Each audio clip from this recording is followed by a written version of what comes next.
महाराज हाँ ये जरूर है, मेरा भोले जैसा कोई भोला नहीं होगा, इसलिए उसका नाम भोला है। कभी तुमने किसी देवता का नाम इतना सरल देखा? भोला, एकदम भोला शब्द ही एक ऐसा हो जाता है बिल्कुल भोला है, एकदम कोई मतलब ही नहीं। कितना आनंद में बैठा, इतनी भरी ठंड में, इतनी भरचक ठंड,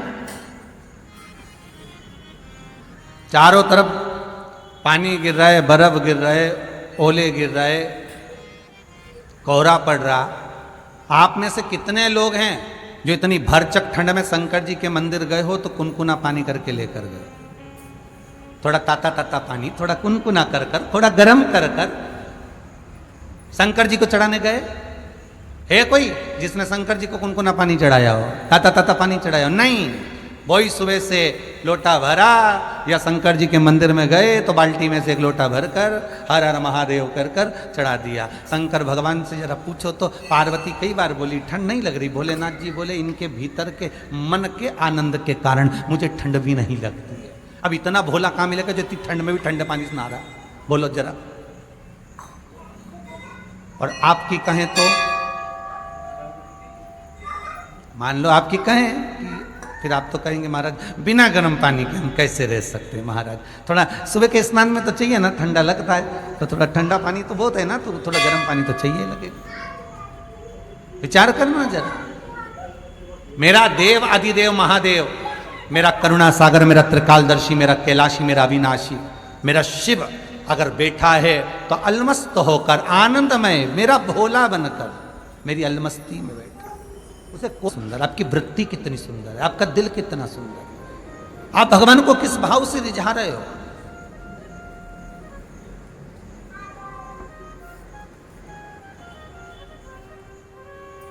सारे की सारे अपन जितने लोग हैं पूरी भारत की भूमि पर, क्या पूरे विश्व में जितने भी हैं, रोज हनुमान चालीसा पढ़ते, रोज शिव चालीसा पढ़ते, रोज सरस्वती चालीसा पढ़ते, कोई लक्ष्मी चालीसा पढ़ता, कोई कृष्ण चालीसा पढ़ता, कोई गोवर्धन चालीसा पढ़ता। नित्य प्रति हम भगवान की चालीसा पढ़ रहे हैं, पर हमने ये सोचा, कभी विचार करा कि इस चालीसा का मतलब क्या होता है?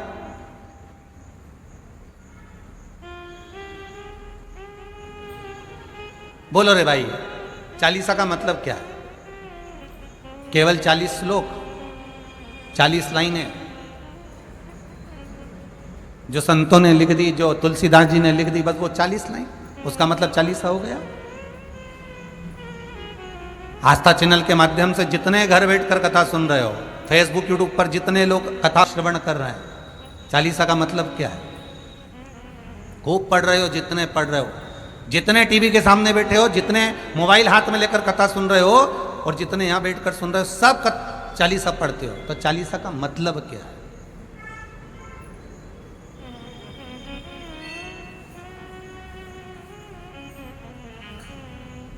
सबसे पहली चालीसा किसने रची थी? महाराज सबसे पहली चालीसा। अगर कोई प्रश्न कर ले आपसे, बीच कथाओं में कई बार हमने भी आपको कहा कि सबसे पहली चालीसा की रचना श्री तुलसीदास जी ने करी थी। जिस समय तुलसी बाबा के पास में एक स्त्री आकर रो दी, नैनों से जल बह रहा है उस स्त्री के, और तुलसी बाबा भगवान की भक्ति में डूबे, राम नाम का स्मरण कर कर, रामचरितमानस का स्मरण कर कर गंगा के घाट से निकल कर जा रहे हैं, और वो स्त्री तुलसीदास जी के सम्मुख में आकर रुदन कर दी, तुलसीदास जी के सामने आकर रो दी, नैनों से अश्रु बह रहा है। क्या हो गया? मेरा पति। तुलसीदास जी को लगा क्या पता क्या बोलना चाहती है, अरे हुआ क्या? मेरा पति, मेरा पति 4 बार वो माता कहती है। तुलसीदास जी पूछते हैं हुआ क्या, ये तो बताओ। कोई कह रहा है कि मेरा पति मर चुका है। अरे क्यों चिंता करती है, गंगा का जल ले और शिव का स्मरण कर। तुलसीदास जी कहते हैं शंकर विश्वास रूपीणो, शिव विश्वास है, शिव का स्मरण कर, जा ये गंगा का जल लेकर, तो शंकर जी का नाम लेकर तेरे पति पर छीट पिला। कौन कहता है कि तेरा पति मर गया? अगर कुछ ज्यादा दुख भगवान देता है तो किसी सदगुरु के चरणों में भेज देता कि ये मार्ग बता देगा, ये तेरे कष्ट का निवारण कर देगा। अगर कोई दुख आया, कोई तकलीफ आई, कोई कष्ट आया तो किसी सदगुरु की शरण में, किसी संत की शरण में, किसी ज्ञानी की शरण में भगवान भेज देता है, जा वहां पहुंच जा, होगा। क्यों चिंता करती है, ये जल ले जा। अब रुदन इतना कि पति चले गए और बाबा कह रहे हैं कि गंगा का जल ले जा रही, गंगा तो अविरल बह रही है। पर कहा निर्मल मन सो मोहि पावा। भक्ति अगर विश्वास प्रबल है, भरोसा अगर दृढ़ी है और विश्वास अगर दृढ़ी है तो पत्थर में से जब भगवान प्रकट हो जाता है तो गंगा का जल भी अपना काम कर जाता है, अगर विश्वास है।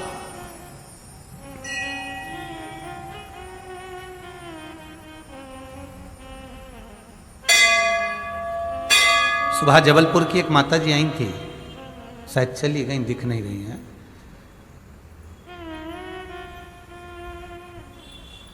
यहां पे जो लोग खड़े थे उनके सामने उन्होंने एक शब्द कहा था कि महाराज जी बस शुगर बहुत ऊंची नीची हो रही थी, कथा एक बार सुन ली, आपने कहा था बेलपत्र चढ़ी हुई शिव जी की खाना है, बस पाई, आज संपूर्ण तरह से सुखी हो गई। जहां इंजेक्शन लगते थे रोज लगाकर खाना खाती थी वो सब बंद हो गया। ये बाबा की भरोसो दृढ़ इन चरणन केरो, श्री वल्लभ नक्षत्र छटा बिन सब जग माही अंधेरो। अगर विश्वास है तो शिव है।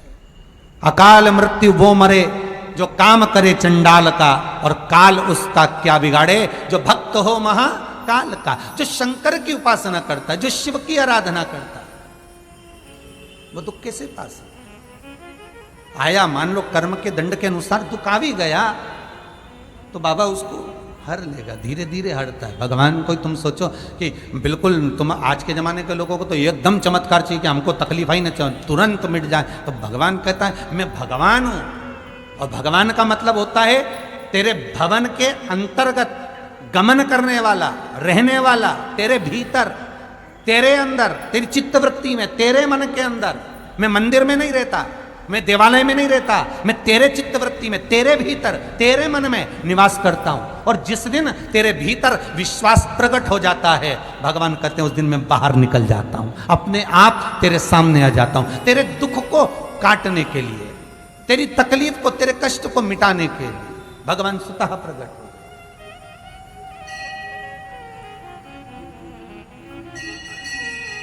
जब राम जी महाराज ने सेतु बनाने की विचार करा, कब करा?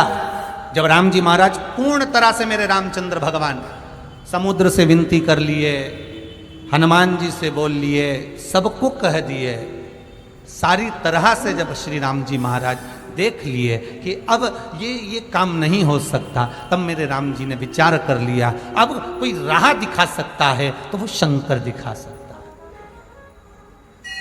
तो लंका में चढ़ाई करने से पहले, सेतु बांधने से पहले भगवान शंकर की स्थापना कर दी, शिवलिंग की प्राण प्रतिष्ठा कर दी, शंकर के शिवलिंग को विराजमान कर पूजन कर दी कि हे भोलेनाथ, अब मार्ग कोई नहीं बता सकता, आप बता सकते, अब आप प्रकट होइए।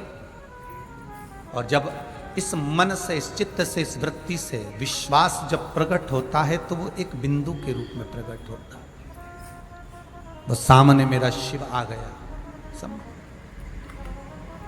और सामने जब भगवान शंकर आए और शिव जी ने कह दिया आपने सेतु बांधना तैयारी करो, आप चिंता ना करो, बांधो अब सेतु। तो महाराज विश्वास हमें प्रबल करना है, हमारा भरोसा, हमें दृढ़ता, हमें प्रखर करना। आज के जमाने में लोग बहुत जल्दी डिग जाते हैं, बहुत जल्दी डोल जाते हैं। तुरंत थोड़ा सा दुख आया, तकलीफ आई, कष्ट आया, यहाँ चले गए, वहाँ चले गए, पहले इनसे कह दिया, उनसे काम नहीं बना, उनसे कह दिया, उनसे काम नहीं बना, उनसे कह दिया, उनसे काम नहीं बना, उनसे कह दिया। सारे जगत में जब डोल लिए, सारे जगत में जब विनती कर ली, सारे जगत में जब घूम कर आ गए, तब अंत में तब भगवान के पास आकर बैठे। और निवेदन यह है, शिव महापुराण ये कहती है, 24,000 श्लोकों की श्रृंखला ये कहती है, 12 संहिताओं का ये सुख कहता है कि सबसे पहले अपने मन की बात अपन भगवान को जाकर कह दें, अपने इष्ट देव। और हम ये भी नहीं कहते कि तुम शंकर जी से कहो, आपकी जिससे अच्छी पटे उसे पटा लो। राम से पटे तो राम जी को पटा लो, भगवान कृष्ण से पटे तो भगवान कृष्ण को पटा लो, देवी जी से अच्छी बने तो माता जगदम्बा को पटा लो, अगर शंकर से अच्छी बने तो भगवान शिव को बना लो, तुम्हारी जिससे अच्छी बने उसको बनाओ, उससे जाकर विनती करो, उससे जाकर निवेदन करो, वो सुनेगा, वो पाएगा। फिर वही बात है महाराज, बहुत ध्यान से सुनना, अगर घर में धन होगा तो चोरों की नजर, चोरों की दृष्टि अवश्य होगी, और सुंदरता होगी तो लुच्चों की दृष्टि अवश्य होगी, और यदि शंकर की भक्ति होगी तो भोलेनाथ की दृष्टि जरूर होगी, ये पक्का है। वो विश्वनाथ आप पर दृष्टि रखेगा, मेरा शंभु आपको देखेगा, इसको दुख क्या है, इसको तकलीफ क्या है, उठा गंगा का जल और ले जा,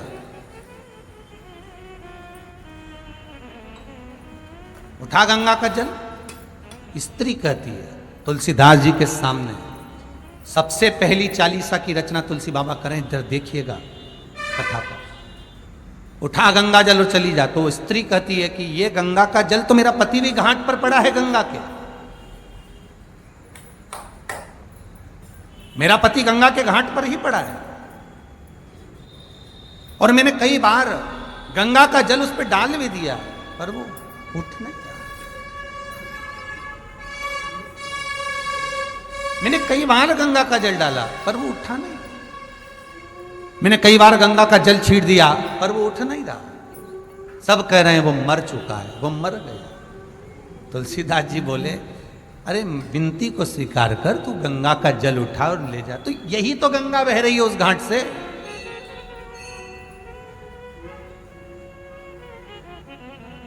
यही तो गंगा बह रही है।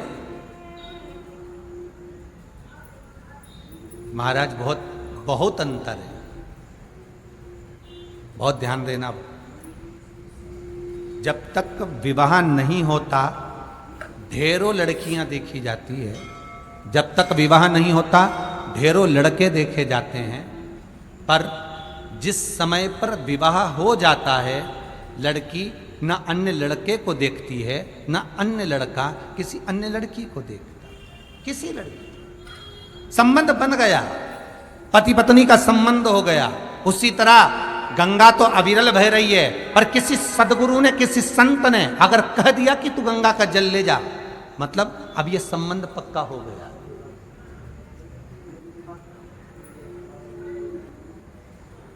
श्रीमद् भागवत में एक भजन आप हमेशा सुनते आए होंगे महाराज, सत्संग ने मेरी बात चलाई, सतगुरु ने मेरी कीनी रे सगाई, गुरु को बुला के मेरे फेर डलवा दो, और मुझे मेरे कान्हा की दुल्हन बना।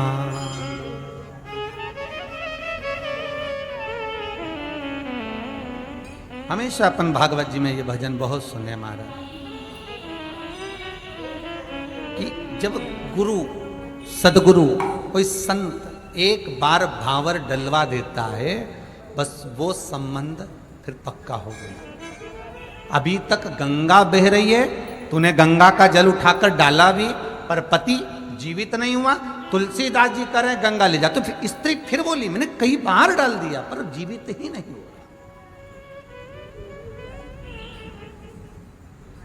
अच्छा किसी को कोई बता दे सियोर वाला महाराज ये बोला है और तुम ये उपाय कर लो, तो हम तो कब से दिया लगा रहे हैं परिंडे के पास, हम तो कब से मंदिर जा रहे हैं, हम तो शंकर जी के मंदिर कब से जा रहे हैं, पर अभी तक तो फायदा ही नहीं हुआ, हम तो कब से कर रहे हैं, और तुम तो अब बता रही हो, हमने तो कितनी बार कर लिया। अब बताया ना, अब जा।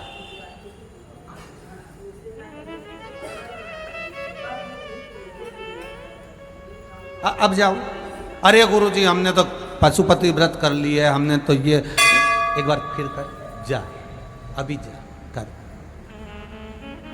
चालू कर जरा पशुपति पर।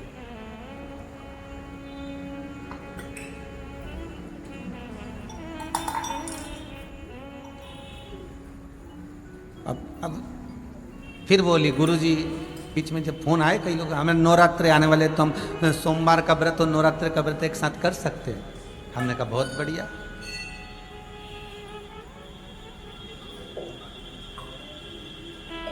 अब भगवान से आशा लगा के बैठिए कि भगवान मेरी सुन ले, और भगवान को ही चूना लगाने के चक्कर में बैठिए है कि दोनों व्रत एक साथ करके दोनों को ही काम हो जावे। तो भगवान कभी इस व्रत से राजी हो गए या इस व्रत से राजी हो गए।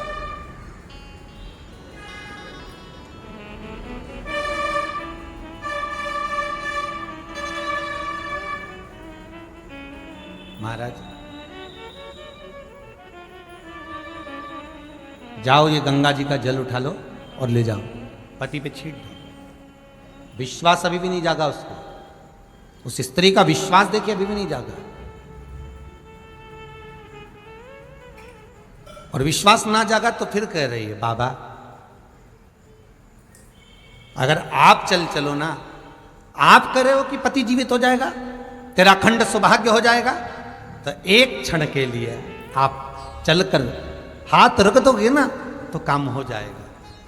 तुलसीदास जी ने कितनी सुंदर बात कही उस नारी से। माता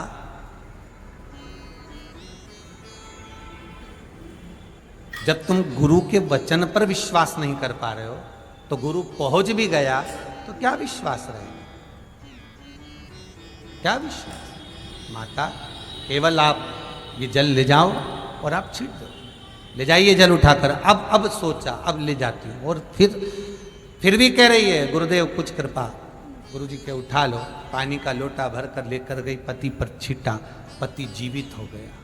पति तो जीवित हो गया, अकबर को सूचना मिल गई, और अकबर को सूचना मिली कि एक संत ऐसा है कि मरे हुए को भी जिंदा कर देता है। अकबर ने कहा बुलाओ उसको, हमारे राज्य में हमारे क्षेत्र में ऐसा संत कि मरे हुए को जिंदा कर दे तो वो तो हमारे पास रहना चाहिए। मान लो हम कभी मर गए तो हमारी पत्नी उससे कह के हमें जिंदा तो करा देगी। बुलाओ जरा संत को। तुलसीदास जी आए अकबर के यहाँ। महाराज अकबर ने कहा हमने तुम्हारा बहुत नाम सुन रखा है। जी महाराज, तुम मरे हुए को जिंदा कर देते हो। तुलसीदास जी बोले तो कोई हो सकता है क्या कि मरे हुए को जिंदा कर देते हो? नहीं नहीं, घाट पे एक महिला आई और उसका पति मर चुका था और तुमने जिंदा कर दिया। अरे तुलसीदास जी कहे महाराज ये तो व्यर्थ की बात है, वो तो बेचारी रोती हुई आई थी, मैं गंगा का स्नान कर आ रहा था, हाथ में गंगा जल था मेरे पास में, बाजू में रामचरितमानस थी, भगवान राम का नाम लेते हुए आ रहा था। अब उसको रोता हुआ देखकर मैंने कहा काहे को चिंता करती, तेरा पति जीवित हो जाएगा, बस इतना कहा। और वो पानी लेकर चली गई और छीट दिया, जीवित हो गए। हो सकता है उसकी श्वास कहीं अड़ गई होगी और उसने पानी पिलाया और बच गई होगा। महाराज मेरा कोई भाव नहीं, पूरे नगर में बात हो रही है कि आप मरे हुए को जिंदा कर देते हो।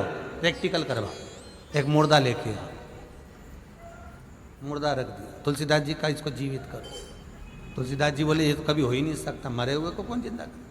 नहीं नहीं, जिंदा तो करना पड़ेगा, जीवित करो। अगर ये जिंदा नहीं हुआ तो तुम मरे।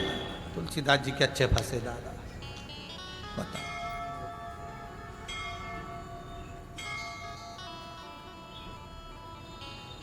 ये बड़ी बड़ी विचित्र फंस गए जी।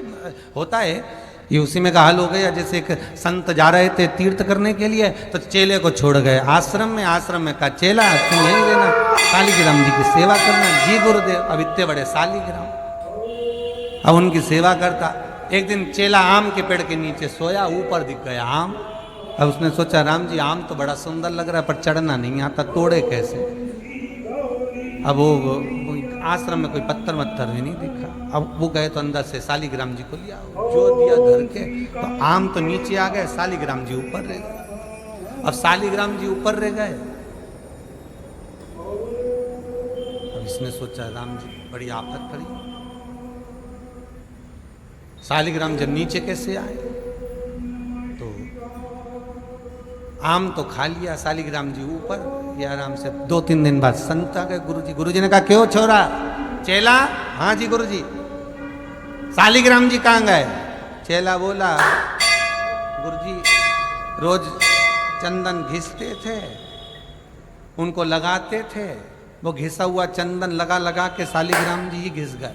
हमको लगता है कि वो अपने आप गायब हो गए। ऐसा होता है? हाँ गुरुजी, पता नहीं अब कहाँ चले गए। एक दिन आम के पेड़ के नीचे गुरुजी बैठे थे, हवा जम के चल गई। शालिग्राम जी नीचे, गुरुजी ऊपर।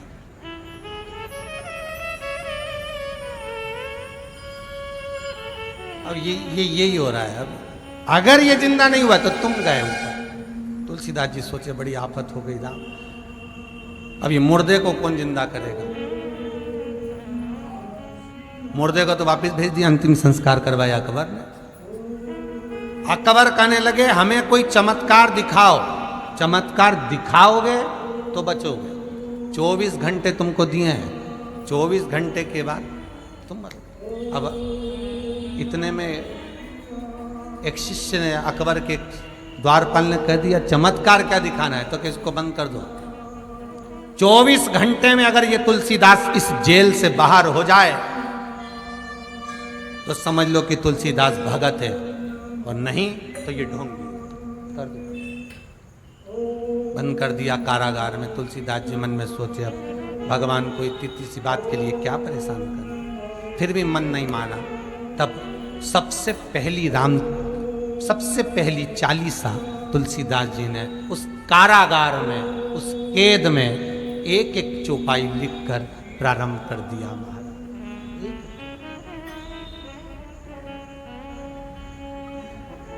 एक श्री गुरु चरण सरोज रज, निज मनु मुकुर सुधार। एक एक लाइन तुलसीदास जी लिखते जाते हैं। जैसे जैसे 40 लाइन धीरे धीरे पूरी होती चली जाती है, अकबर के राज्य में बंदर बढ़ते चले जाते हैं। जहां 40 लाइन पूरी, बंदरों का आक्रमण भयंकर पूरी अकबर के राज्य को तहस नहस कर दिया। अकबर घबरा गया, ये क्या हो गया, इतने बानर कहां से आ गए? सैनिक बोला वो राम का भगत है, हनुमान आ गए, छोड़ो अब जल्दी से, अगर वो नहीं छूटेगा तो सारे बानर नष्ट कर देंगे। तब 40 सा पूरी हुई। पवन तनय संकट हरन मंगल मूर्ति रूप, राम लखन सीता सहित हृदय बसौ सुर भूप। भगवान की जब 40 पूर्ण करी, तुलसीदास जी को माला पहनाकर अकबर बाहर लेकर आया। अकबर जैसे लाया, तुलसीदास जी ने चारों तरफ देखा, देखते ही बानर गायब हो गए। बस वो 40 तुलसीदास जी ने जो रची, वो 40 नहीं थी। आप भी इतनी जिंदगी से पढ़ते आ रहे हो, 40 का मतलब क्या होता है? मन से की गई स्तुति, मन से पुकारा गया हो भगवान को, दिल से पुकारा गया हो भगवान को। केवल मतलब ये नहीं कि 40 लाइन होना चाहिए भगवान को पुकारने के लिए। आप बस निवेदन इतना है कि भले नेत्र नहीं हो, भले हस्त ना हो, भले चरण ना हो, भले चित्तवृत्ति, पर मन, ये दिल, ये वृत्ति, ये भगवान को दे दीजिए। आप दिल से एक बार भगवान शिव को पुकारो, तुम दिल से एक बार भगवान को बुला कर देखो, भगवान सम्मुख में खड़े मिल जाए। बस उसे प्रकट करना।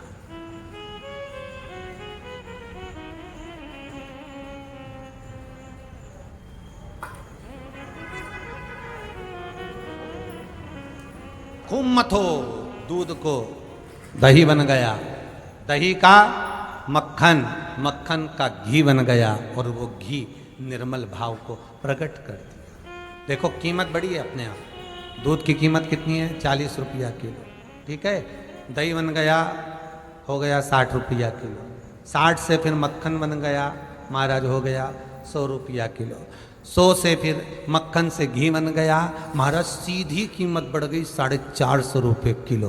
कितनी कीमत बढ़ी? बस मथना है उसको और कीमत बढ़ती चली जाएगी। जिस समय आप इस मन का, वृत्ति का, चित्त का मंथन करोगे भगवान के चरणों में बैठकर कि हे परमात्मा। और कई लोग तो ऐसे हैं, उनको आज तक हनुमान चालीसा पढ़ना नहीं है, आज तक कोई चालीसा, चाहे गायत्री चालीसा हो, लक्ष्मी चालीसा हो, शिव चालीसा हो, पढ़ना ही नहीं आती। बस बैठ गए भगवान के सामने और पढ़ लिया आसन लगा के। नहीं नहीं नहीं, चालीसा पढ़ने का भी एक नियम है। अगर कोई लक्ष्य लेकर पढ़ रहे हो तो उसका एक नियम है। पूरी जिंदगी पढ़ते रहोगे तो भगवान की प्राप्ति नहीं है, पर लक्ष्य लेकर अगर पढ़ा है, आसन से जिस भगवान की चालीसा पढ़ रहे हो उसकी मूर्ति या उसका फोटो आपके सामने होना चाहिए। एक घी का दिया, अगर हनुमान चालीसा पढ़ रहे हो तो या तो घी का दिया जलाओ, वो भी गाय के घी का हो, भैंस के घी का मत जलाना। हनुमान जी कभी प्रकट नहीं होंगे भैंस के घी से।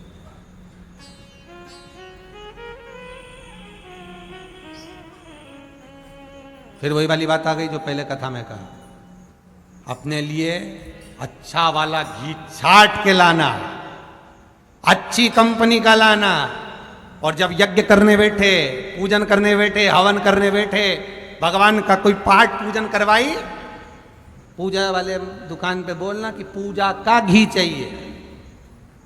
तो वो पूजा का सामान बेचने वाला भी तच्चतुर था, उसने पूजा का ही घी दिया। तो इन्होंने पूछा भैया ये घी कितने का? तो क्या 80 रुपए का? तो 80 रुपए का आधा किलो? तो क्या पूजा का है?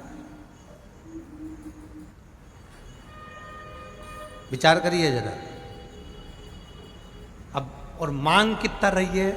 बस बेटा सीए में पास हो जाए भगवान, इसीलिए मेरा पूजन कराई। अब भगवान बोल रहा 80 रुपया का घी हमको लगा रही चूना, 80 रुपया का, और वो भी पूजन वाले की दुकान पे जाके।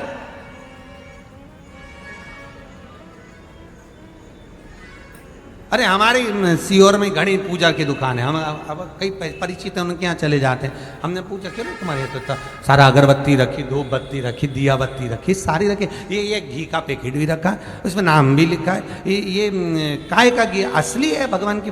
अरे गुरु जी कोई असली है? बस घी है, उस पर लिखा है शुद्ध घी। तो मैंने कहा शुद्ध घी तो लिखा है, पर ये कितने का है? 65 रुपए का डब्बा है। हमने कितने किलो का? आधा किलो का। हमने कहा वाह, काय के लिए होता है क्या? लोग लेके जाते हैं हवन पूजन के लिए। हमने भी सोचा वाह रे विश्वनाथ वाह, क्या के एक बंगला बना दो भोलेनाथ, क्या के सर्विस लग जाए भोलेनाथ, फिर के बहू को छोरा हो जाए भोलेनाथ। अब भोलेनाथ जी से पूछा ये देते क्यों नहीं? तो भगवान भी बोले बस वो पूजा वाली दुकान का 80 रुपये में काम चला रहे और ढेरों का मांग रहे। अब बताओ, तुम सोचो कि भगवान क्यों प्रसन्न नहीं हो रहा? मेरा निवेदन केवल इतना सा है, तुम भगवान को लाखों का मत दो, करोड़ों का मत दो। भगवान कभी आकर नहीं बोलेगा कि मुझे करोड़ों का रुपया देना, भगवान कभी आकर नहीं बोलता कि मुझे लाखों का धन देना, भगवान कभी आकर नहीं कहता कि मुझे आभूषण देना, भगवान कभी आकर नहीं कहता कि मुझे वस्त्र देना। भगवान केवल एक बात कहता है कि तुम अपना दिल देना, अपना मन देना, चित्तवृत्ति देना। तुम अपना मन तो दो।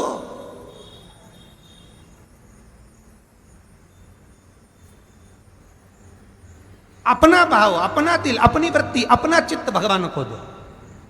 पर महाराज वही तो नहीं दे पाते। दिक्कत तो वही है ना, सबसे बड़ी बात, तकलीफ तो यही है।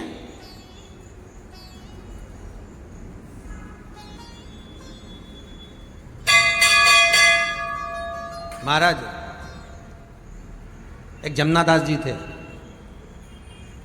एक बार निकल के जा रहे थे, उनको बड़ा सुंदर डलिया में कमल का पुष्प दिखा।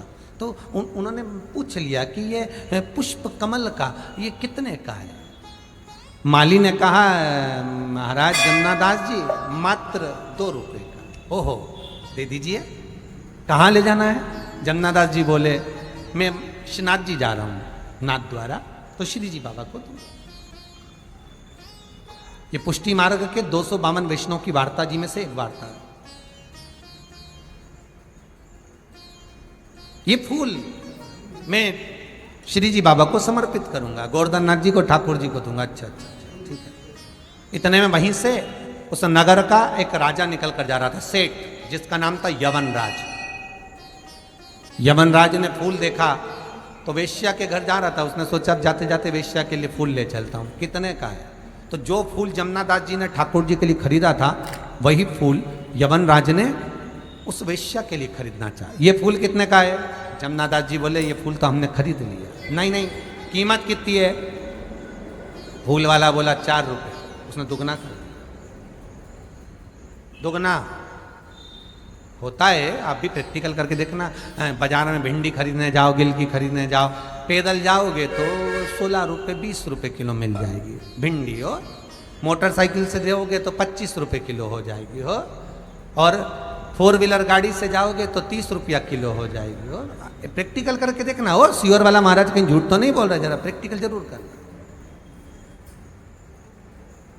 जो चीज बड़ी दुकानों पर महंगी मिल रही है, वही चीज छोटी दुकानों पर जाकर खरीद कर देखना, वही कंपनी, वही चीज वहां मिलेगी सस्ती। पर दिक्कत इतनी सी है ना, अगर छोटी दुकान पे जाए तो फैशन कहां से हो फिर? लगना भी तो चाहिए कि हम कोई चीज खरीद रहे हैं। तो वहां अड़ी पड़ी है।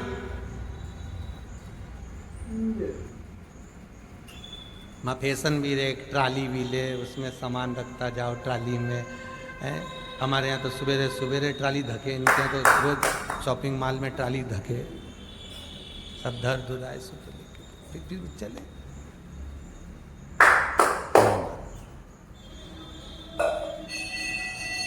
माली ने कहा ये 4 रुपए का फूल है। यमनराज ने कहा ये फूल हमको दे दो। जमनादास जी का बोलते हैं ये फूल तो मैंने ठाकुर जी को दे दिया, ये फूल मैंने ठाकुर जी को दे दिया, अब ये फूल मैं आपको नहीं दे सकता, अब ये ठाकुर जी को दे दिया। अरे तो फूल तो यही है, कहाँ दे दिया तूने? बस मन से दे दिया, उसके लिए खरीदा, उसको हो गया। फूल वाले ने फूल वापस ले लिया जमनादास से। जब 4 रुपए में जा रहा है, 2 रुपए का फूल तो कौन ना देगा, दे दिया यमनराज को। यमनराज 4 रुपए देने लगा तो जमनादास जी ने कहा फूल की कीमत 8 रुपए में देता हूं, फूल मुझे दे। फूल जाएगा तब ये ठाकुर जी के चरणों में ही जाएगा। 2 रुपए का फूल 8 रुपए का हो गया। यमनराज बोला फूल की कीमत 16 रुपया, जमनादास बोले फूल की कीमत 32 रुपया। यमनराज बोले फूल की कीमत 64 रुपया। फूल बढ़ता गया, कीमत बढ़ती गई, 100, 200, 500। फूल की कीमत जमनादास श्रीनाथ जी को चढ़ाने के लिए 20,000 में लेने को तैयार हो गया। यमनराज ने फूल की कीमत 40,000 रुपए लगा दी और कहता है जमनादास सुन ले, तो नगर के सेठ से भिड़ रहा है, तेरी औकात क्या है? जमनादास जी बोले मेरी कोई औकात नहीं, मैं तो ठाकुर जी के चरणों का दास। भगत तो भगत होता है। फूल की कीमत अब क्या 80,000 रुपए लगाई। जमनादास अपनी बहन के घर गया। जी 2 मिनट मेरे साथ चल। हाँ बोल क्या हुआ जमन, तू चल तो सही। जमनादास जी ने कहा बहन मेरा मकान है, तो कितने में खरीद सकती है? ओ पैसे की जरूरत है? हाँ तू बोल कितना चाहिए? 1 लाख रुपया दे देगी? और ले। फूल की कीमत 1 लाख रुपए जमनादास ने लगा दिए। यमनराज ने सोचा फूल की कीमत 2 लाख रुपए लगाऊंगा, 2 लाख में तो 10 वेश्या घर में ले आऊंगा। अगर एक वेश्या को